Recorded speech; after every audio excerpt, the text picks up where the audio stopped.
Tonight, environmental advocates speaking out as state and federal crews continue to monitor the impact of last week's fire and oil spill at J&K Salvage Yard in York County. Fox 43's Melena Brown has more on what the lower Susquehanna River keeper is seeing and the steps officials say they're taking to protect waterways. An oily sheen on the Codorus Creek in York County, and containment booms in place keep the oil from spreading downstream and potentially making its way to the Susquehanna River. This about a week after the DEP says 10,000 gallons of oil leaked into the ground and into the water during a fire at J&K Salvage Yard in Spring Garden Township. I was seeing firsthand what was coming off the site, and it was not good. I saw a very, very heavy sheen coming down the Codorus Creek, coming from the site.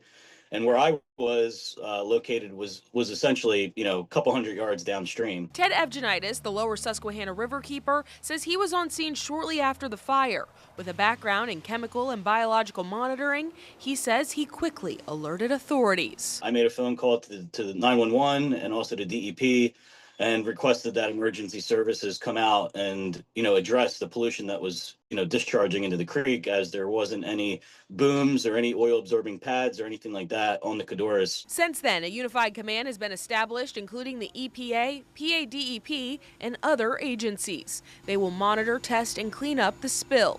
That includes these containment booms and underflow dams near the Philadelphia Street Bridge in York and the Emick Road Bridge in Spring Township. But Evgenitis says there's still concerns, especially with rain in the forecast. With the rain we're getting this week, we will see a continuation of pollutants entering the Codorus Creek.